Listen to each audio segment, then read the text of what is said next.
Dude, it doesn't even matter at this point. I don't even care at this point. Nothing matters. Nothing matters. Nothing really matters. Ladies and gentlemen, welcome to a live chat with Alyssa Joseph. I am your host, Sergio Galeano, joined by my good friend, Thomas Keller. How are you, my friend? I'm swell. This is my third attempt at trying to figure out something better to say. Our third attempt. We're experts now, though. You know what I mean? Now we know what we're saying. Now we know what not to say. Everything's going to be completely scripted from here. All right? Scripted from here on out. Exactly. Alyssa, hello. welcome to the show. Thank you so much for having me. You're no stranger to the session, online session thing. In the previous takes, we talked about, how you've done them before. Can you tell us and the audience a little bit about other music sessions you've done online? Yeah, so I started this weird series called Kitchen Jams because I wanted intimate covers that weren't in my bedroom because that's dirty and messy, but in a kitchen. So I started that when I was living in Nashville, not this past summer, the summer before. So what were you doing in Nashville? I had co-op in Nashville, so I was working at an indie record label. Cool. How was that? I mean, it was so fun. I love Nashville. I'm actually moving back down there in the spring. That's awesome. Yeah. I've always wanted to move to Nashville. Yeah, no, it's not the music capital. It is. It's so fun. It's awesome. Go to Nashville. Come visit me in Nashville. I will. It's so sick. I love it there. Oh, that's great. Music happening all the time, no matter what. I'd be like, do people work here? And then I'm like, wait, everyone's a musician. I get it. Do you still do the sessions, the kitchen sessions? No, so I don't do them anymore. I have a few that I'm going to be releasing from before I worked with Mad Dragon Media. Okay. So I have an original and a Modest Mouse cover. What song is that?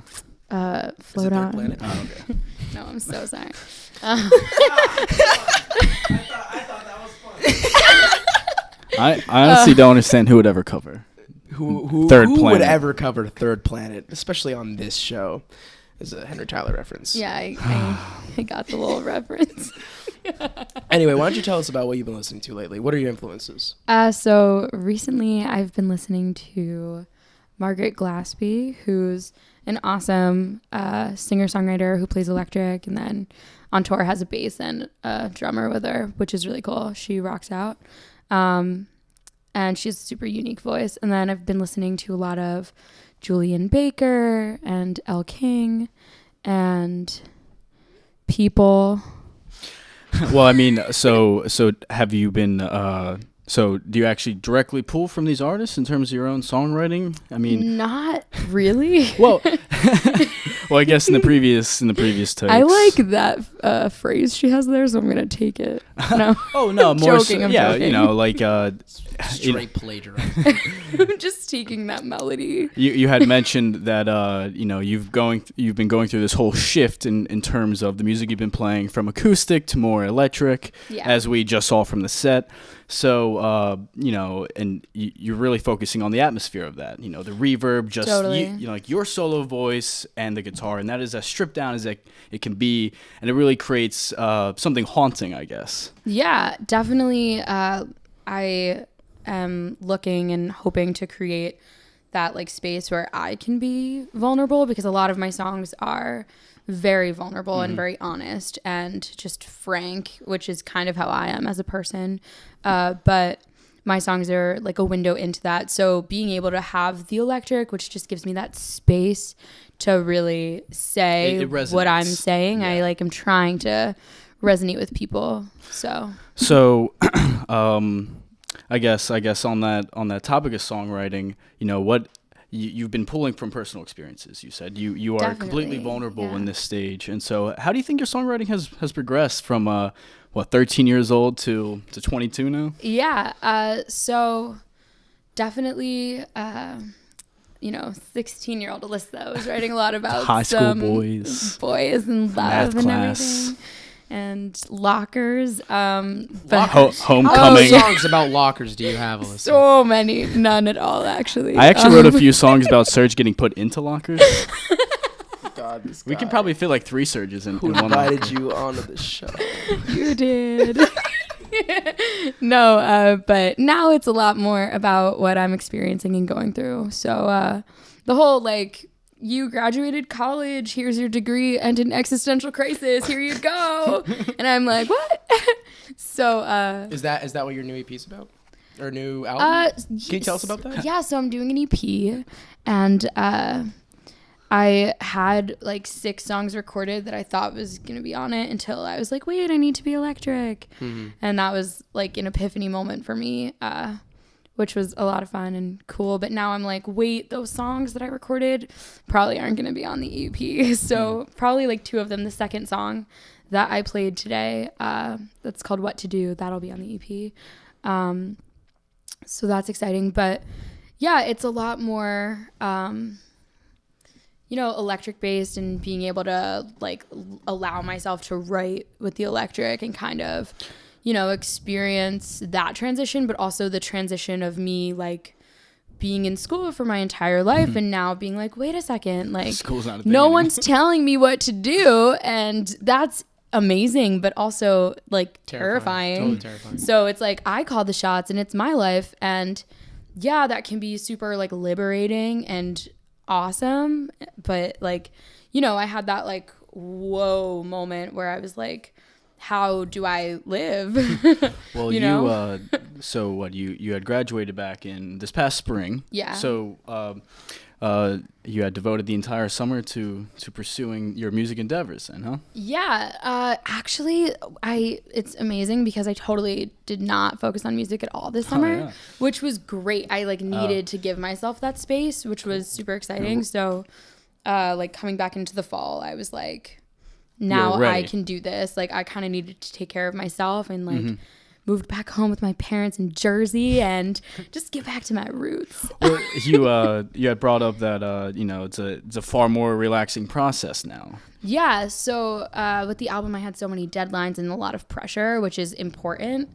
But now I'm going through a different phase of my life where I can be more lenient and more relaxed. And when I release my EP, like I want every song on there to be like the best song I've written, or like I want to be 100% confident in every song. No, I don't want a filler. I don't want like a 30-second ambient track. Like how some like feedback. You skip over that like do third like a track. skit. Like I don't want that. Like, but yeah. Well, on the topic of songwriting, I guess. Songwriting. Let's do songwriting. Yeah. I Thomas and I have been talking about this for a while.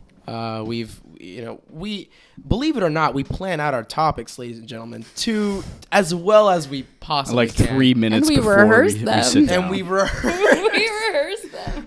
I want to know, so first of all, for the audience at home, do you consider yourself a singer-songwriter? Yes. So that's how you market yourself. That's how you go out. And Thomas already asked you, you've been writing since you were 13, right? Yeah. That's like, your writing had to have changed. Yes. You have to give us some insight on that. Yeah. So, the topics of a 13-year-old are much different than the topics of a 17-year-old, which are much different than the topics of me now.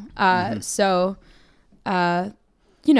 lockers and boys and school. All the locker songs. But I'm a very reflective person, and a lot of my songs are very introspective on my life and experiences that I've had. So it's you had said that it's I guess that's how a lot of people can treat songwriting, is that it is them venting. So to speak. Totally. It's really a way for me to cope. So I'm not gonna, I get a lot of, me and my friends joke that, I'm incapable of writing a happy song. Because I don't want to write when I'm happy. I want to write when I need to write, when I need to vent. Well, I guess, songwriting in general is very versatile in terms of, narrowing down on just lyrics. That lyrics can range anything from telling a story, a concept album, or what makes good lyrics. Is it simply the metaphor, the masking of what is truly there behind fancy words and clever wordplay? What is appealing? Could it be the contradicting context that lyrics have in music, where it could be a happy song, really upbeat sonically, but then as soon as the lyrics come in, you realize, wow, it's actually pretty sad.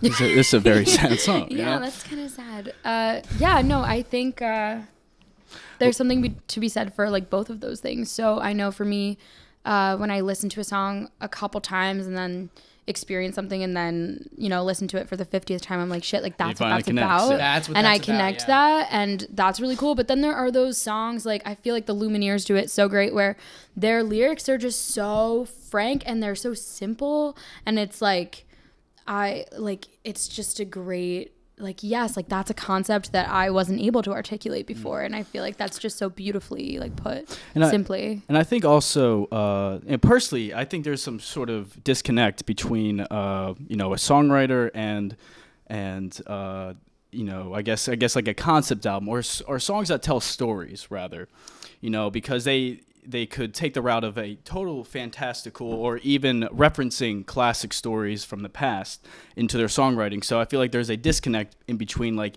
is this really an insight into the author's life, or are they simply just telling a story? Not necessarily saying there has to be that connection, but I feel like a lot of people, you said it yourself, a lot of people like the relation to, they like that personal and vulnerability that the artist can portray. Yeah, definitely. I feel like it kind of depends on a lot of things though, because like emotion is emotion, and we all can relate to that, but also kind of the particular artist and what their fans want from them. So if you're someone where the fans want to know about your personal experiences, or a different artist who, like they tell stories, I am very much more reflective and introspective and like talking about my experiences, and I love songs that are like these stories and that are this great beautiful narrative, and I can kind of like go on this journey with them, and I strive to write those songs because I'm so not like that.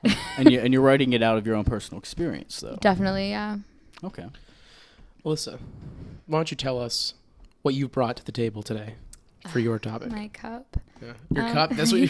It's a mug, but whatever. Let's both take at the same time. All right, everyone sip. I'm not going to drink. Doesn't give in to peer pressure. Doesn't give in. Drink. There's poison in the cup. What do you have for us? So I just wanted to talk about, how a little baby artist like me, this is something I've struggled with a lot. The idea of how do you make it, or how do you get discovered, Hot topic. How do people find you? And that's really changed over the last, 5 years, 10, 20. 5. I feel like it's changed a lot over the 5 years. I would say probably since 2000. Honestly, like it's changed since the advent of YouTube, really. Honestly, like that whole 2009. When that was right after when I was in my prime, freshman in high school. It was right. That's when we started writing music, right? It was the prime. No, 100% different landscape than it was before. Yeah, I mean, we've talked about this before. Different. We talked about this before on the show about how social media changed it all. About how essentially, I mean, Facebook likes. I said this. They matter already. So much, but do they? Followers on Instagram. Yeah. There's a lot of there's various platforms for an artist to showcase their works. Bandcamp, SoundCloud, or even I think it's funny to look back upon how MySpace.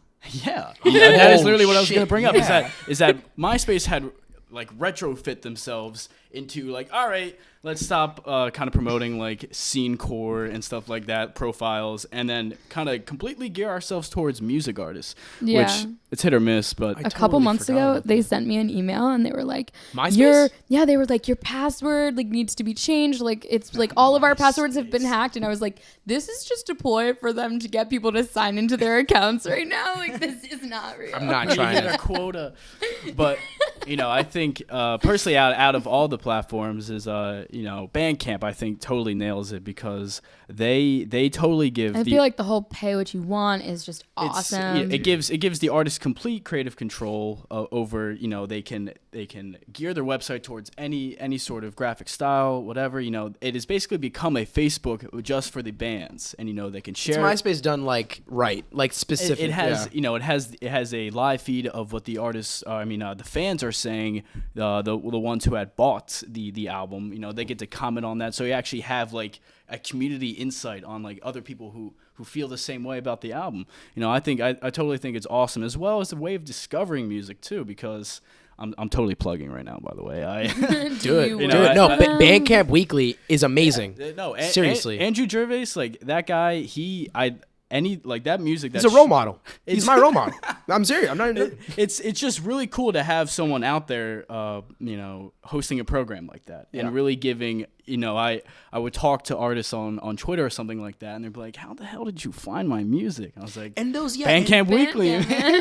Those artists that get on that show blow up. Yeah, like they really. And like, who was that guy who went on the show that you listened to? Oh, and like Night Auditor. Night Auditor. Like he went on. He got on the show and immediately he blew up. Oh, just because. Or who was that? I forget right now. That's how this show works too, right? Yes. We have the come on the show. Colombia. The Beatles. Alyssa, got famous. I want to thank you for coming on the show. Thank you so much for having me. Thomas, I want to thank you for coming on the show. No problem. Your performance was excellent. Thanks. I've been writing off my hand right now. Not as good as Alyssa's. Really, really good music. Honestly, I love your voice. The electric, it works. Thank you. It totally works. I'm glad you made the transition. Me too. You have any EP? What's the name of your EP that you want to plug? You got like a SoundCloud you want to plug or anything like that? Yeah, AlyssaJoseph.com is my website. And I'm just kind of in the process of writing and everything, so nothing's set right now, but you know. Got a Twitter handle? It is a free I've process. got like Instagram. I do have Twitter. Alyssa Joseph Music. Alyssa Joseph Music. Follow you can find me on Facebook. There it is. And Twitter. All Alyssa Joseph Music. All Alyssa Joseph Music. You heard it here. Twitter, you heard it here. Also, live sound group. Live sound group. You got Instagram. You got Twitter. You got the Facebook. You got it all. Thank you for watching, and have a pleasant day. Pleasant.